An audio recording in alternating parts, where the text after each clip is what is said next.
Ever notice how some people start talking and immediately the whole room goes quiet? Well, that's not luck. It's a skill, and it's a skill that anyone can learn. In this video, I'll show you how to speak like the top 1%. First technique, the top 1%, they don't waste time with formalities. They don't start a meeting or presentation with, "Hi everyone, my name is John, and today I'm going to talk about X, Y, and Z. The agenda is blah, blah."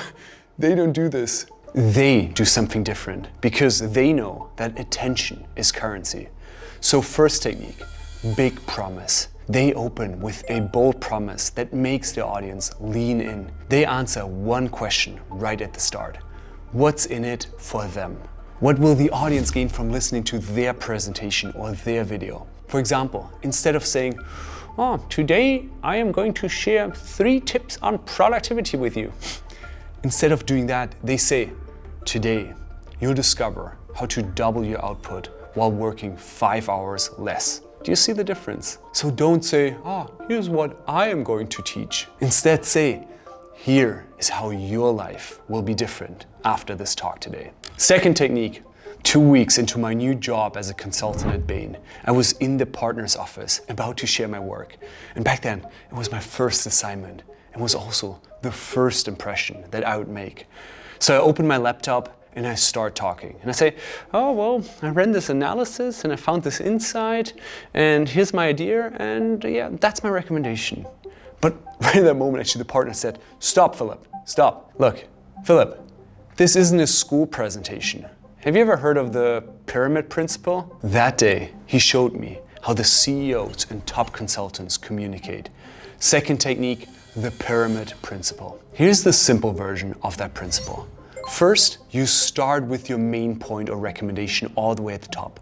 Then you go into the 2 to 3 reasons or hypothesis why that is true. And then lastly only, you then share the details to back up those points. Let's say your manager asks you, "So what should we do about our marketing budget?" Well, the average communicator would do it bottom up, right? They would say, "Well, we tested here on Instagram, LinkedIn, and YouTube, and there we had the lowest cost per click. Well, LinkedIn had higher quality leads, and so we think we should shift our budget to LinkedIn." That's bottom up, and it's terrible. Now here's the top-down approach or the pyramid principle. Now we recommend to shift 30% of our budget to LinkedIn. Now why? First, it brought in 40% higher quality leads. And second, it had the highest conversion rate.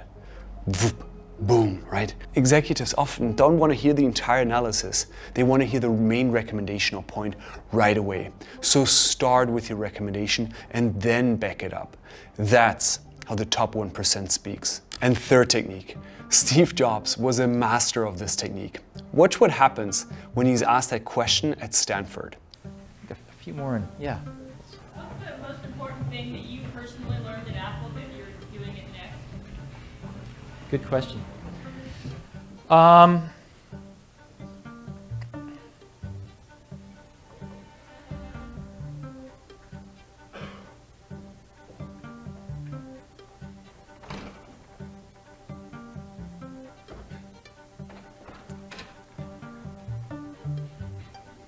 I'm not sure I learned this when I was at Apple, but I learned it based on the data when I was at Apple. He pauses for a full 22 seconds. Like, no one interrupts, no one looks away, everyone leans in. Most people, they're afraid of silence. They rush to fill it, worried that someone might come in and hijack the conversation. But the best communicators, they own that silence. Third technique, the power pause.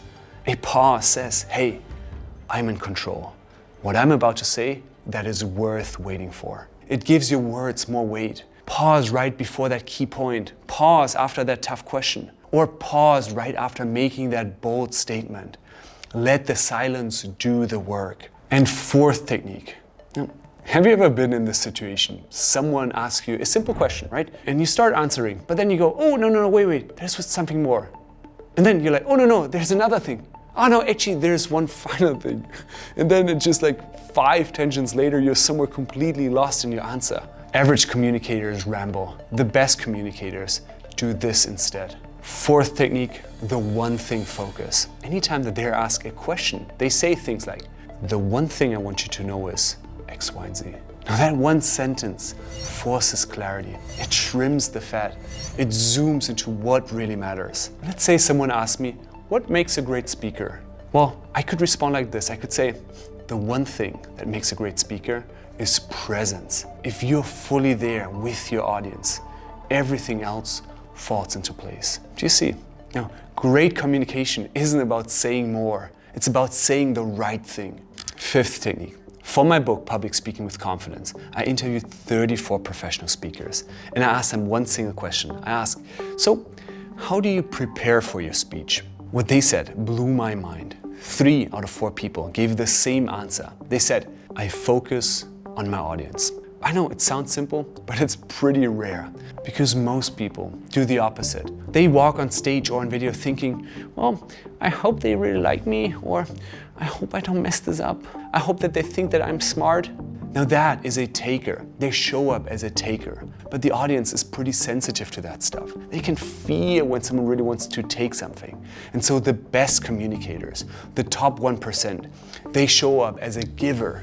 And so anytime that they walk on stage, they want to help their audience. So what I do before stepping on stage, I usually say, I'm here to serve, I'm here to serve, I'm here to serve.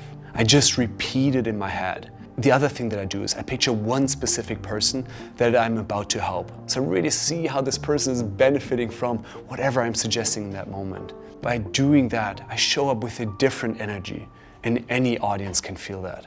Those 5 techniques will change how people will see you.